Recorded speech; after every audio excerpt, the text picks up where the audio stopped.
Happy ba kayo sa performance ni Senator Marcoleta? Yes! Satisfied ba kayo sa boto na ibinigay niyo sa kanya? Yes! Yan ang mga pinipiling kandidato ng PDP. Di ba? Napakaganda at talaga namang masigasig sila sa kanilang mga trabaho.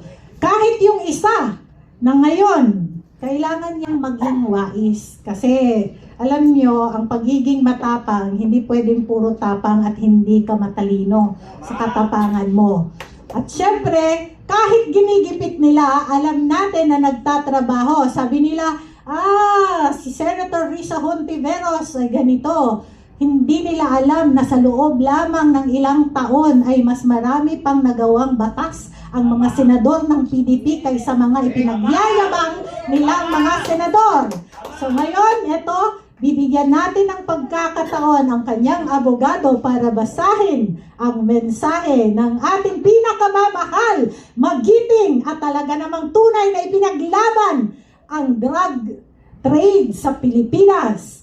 Si Senator Bato de la Rosa. His message will be read to us by Attorney Israelito Torreon.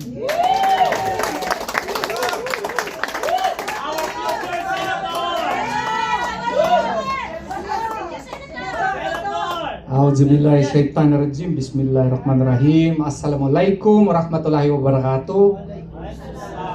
Magandang hapon po sa kanilang lahat. Ako po si Attorney Torreon. Ako po ay naatasan na magbasa sa mensahe ng aking kliyente, kaibigan, kaprobinsya, si Senator Ronald Bato de la Rosa. Yes! And now I will do my job properly and hopefully efficiently. Today marks the 44th anniversary of PDP Laban. On the surface, we seem to be doing just that, honoring a party's founding.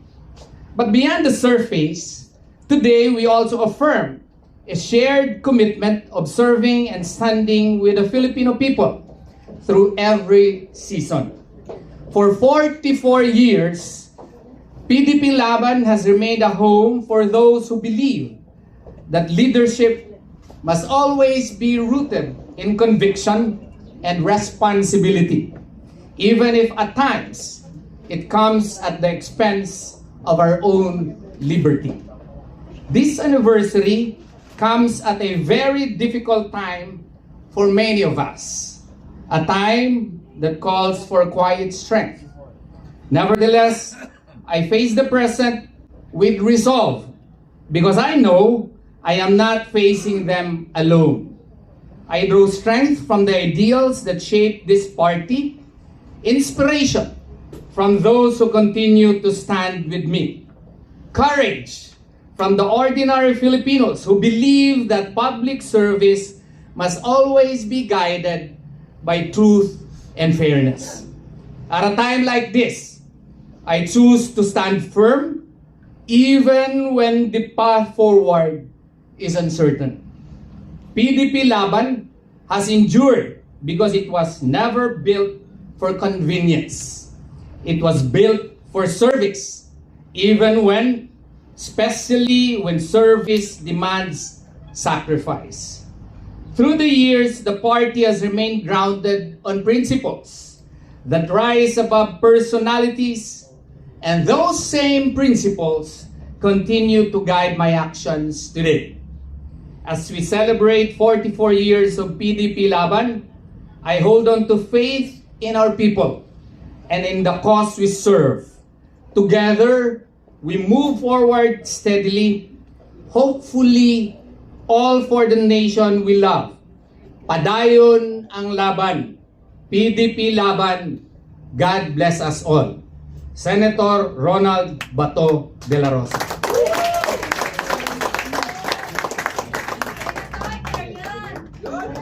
Our future Senator! Ayan ha, hindi ikaw ang kumakandidato, kami ang nagsisigaw na kumandidato ka. Oo, di ba? Let us acknowledge, of course, the presence also of former USEC ng DILG Marjorie Haloshos. Sabihin sa ating mga party members. na masigasig na nagsisilbi sa bayan. Sabi niya kanina, hindi ipinanganak ang PDP for convenience. Okay. Ngayon, pakinggan natin. Alam nyo, ang PDP ay ipinanganak sa dugo at pawis. Marami tayong mga miyembro who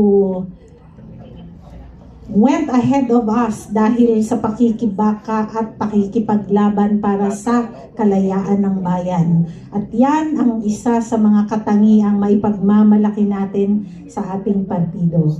Right now, of course, joining us via Zoom. Ayan.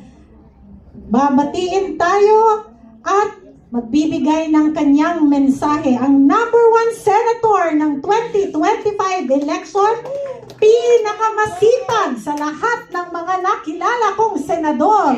Hindi yata ito natutulog. Ang totoong walang tulugan.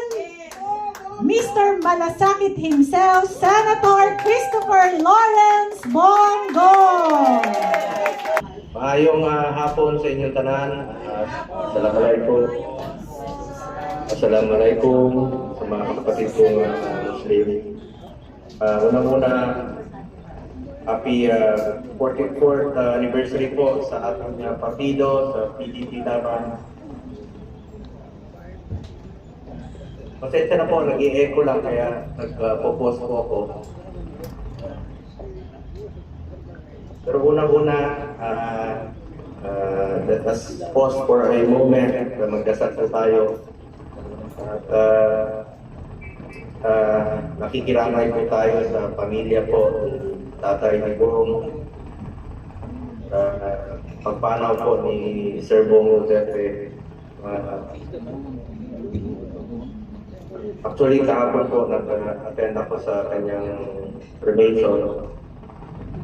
Sama po yung anak niya si Michael, si Nakiki, yung kanyang partner si Nadine, at yung pinakamatandang kapatid po ni Tatay Digong si Manang Baby. Unahin po natin ang pakikiramay sa pamilya. Alam kong napakalungkot po lalo kung malalaman po ito ni Tatay Digong. Yun ang kapatid niya na napaka-lapit ko sa kanya. Very close sa kanya, yun ang youngest brother. Pagdasal po natin. Ma'am Astra, narinig niyo po ako? Yes, sir. Dinig na dinig, sir. Yes po, naririnig po kayo. Can you hear me po? Naririnig po. Ako, continue lang po ako. Continue ka lang po. Naririnig. Nag-i-echo lang kasi yun. Gusto ko rin pong patigin ang ating mga opisyalis, no? Of course, headed by our national chairperson na si Tatay Digong. Alam niyo, wala po ang PDP ngayon. Kung hindi po dahil sa kanya, siya po ang nagmalaki sa PDP. Noong 2015, noong unang-una, kukunti pa lang po ang membro ng PDP, ilan lang po ang sasama. Alam po ni Ma'am Astra yun. Noong panahon na tayo nag-take out sa Manila, kukunti pa lang noon. Pero nung naging presidente siya, dumami na ang membro. Hanggang natapos na yung kanyang presidency, nawala naman yung membro. Pero andyan pa rin kayo hanggang ngayon na tumatayo at tumitindig para sa PDP Laban. At napatunayan naman po natin noong nakaraang eleksyon na kaya natin manalo. Importante po kakampi natin yung mga totoong naniniwala kay Tatay Digong at totoong nagmamahal na ngayon hindi talaga ako made it.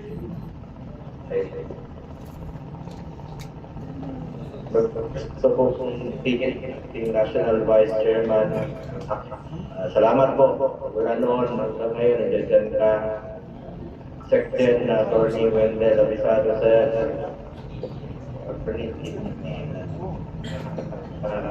Papacio, Yusek Joy Cabo, ating National Secretary. Congratulations. Of course, Membership Committee Chairperson, Ma'am Astra, hanggang ngayon nandiyan talaga kayo. Miss Penelope Belmonte, Education Committee Chairperson, nandiyan pa rin. Noon pa man, hanggang ngayon nandiyan. Attorney Yvette Contacto, ma'am, salamat talaga sa inyong pagmamahal sa PDP. And of course, Attorney Jimmy Bondok, aking kasamahan sa PDP ng kampanya.